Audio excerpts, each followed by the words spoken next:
Hi everyone, Richard here, and today I'm going to walk you through how I did the post-processing for the photo that you're going to see here.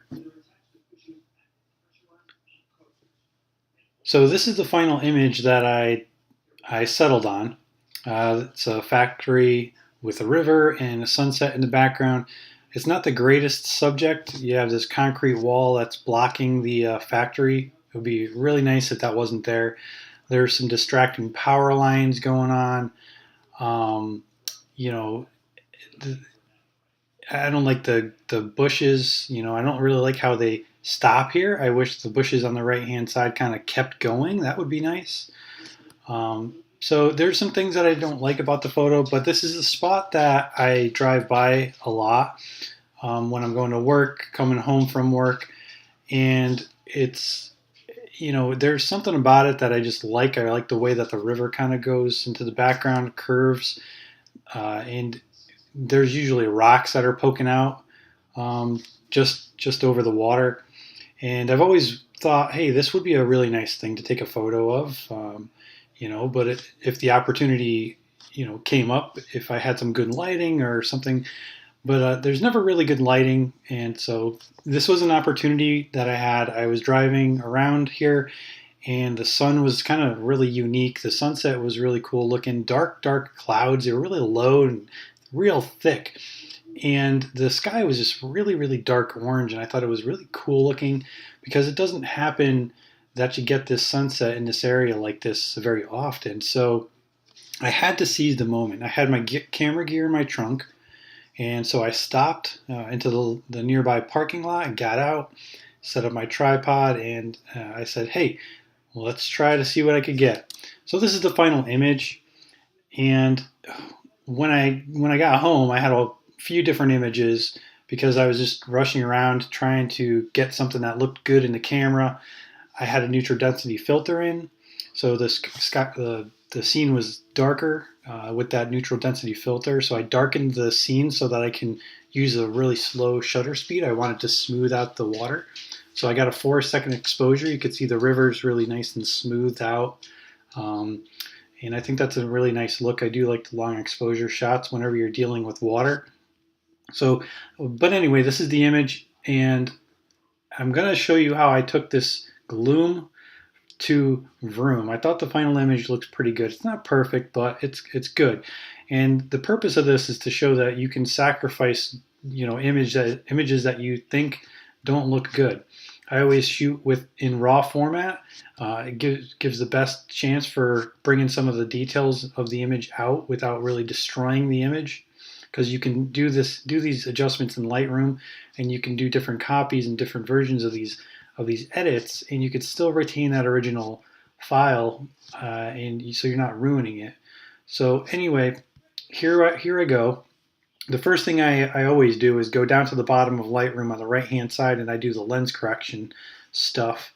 So I remove chromatic aberration, I enable profile corrections, and for anybody who doesn't know what that does, it detects the lens that I had on the camera, and then it self-corrects for any distortion that the lens might put into the photo. The next thing I do after lens correction, I do the white balance. You can either manually go up and down with the slider. I like to use the eyedropper tool, so I'll usually pick the eyedropper and then pick a neutral point. And it looks like there's a neutral point back here. And a lot of times, to be honest, I pick a neutral point with this eyedropper, and if I don't like it, I'll go back and try something else. This is way too warm, so I'll bring that back towards the cooler side. I thought the wall is supposed to be kind of like a gray wall, and using the eyedropper is just way too, the wall's not supposed to be pinkish. So I think that looks good. It's all in what you like. I'm running through this pretty quick. The exposure, well, before I get through that, the next thing I do after the white balance and the lens correction is I walk through the basic stuff. I don't go into depth a lot of times. I just make simple adjustments. So exposure, bring it up a bit, until it looks pretty good. You want to get the exposure good in the camera, but you can make this adjustment without too much of a problem. I'm going about half a stop here. Contrast, I'm going to spread out my whites and blacks and bring out some contrast. That looks good. This area looks a little dark, so that means I should bring out the shadows. Maybe I'll get a little bit of detail in there. You know, I don't know, maybe not. But I always like to bring up the shadows. Always love to bring down the highlights.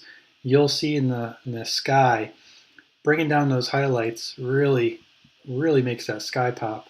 But if I go too far, it kind of looks a little fake. So go about there.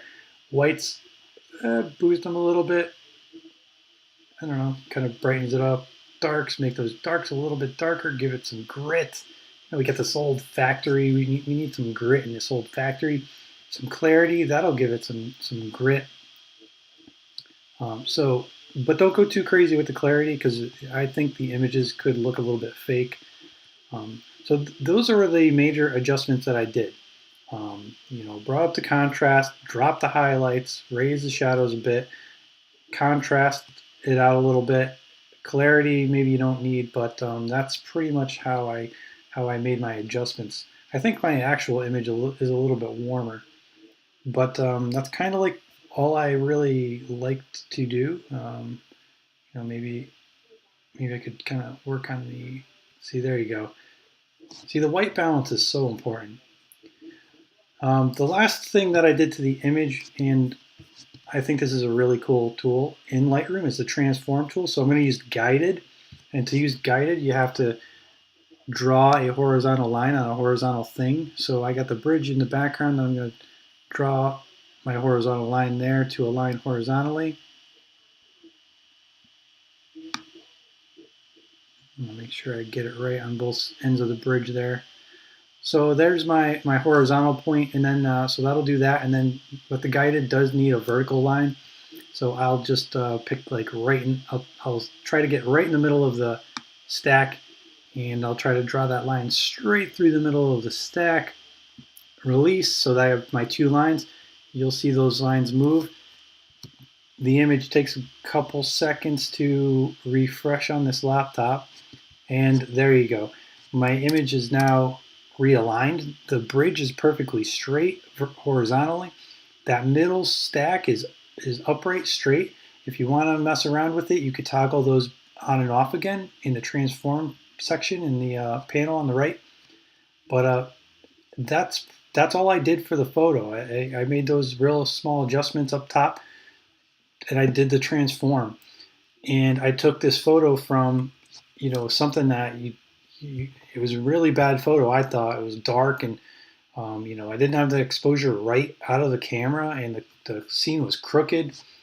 But I was rushing around, and the whole point is you can still get a good image.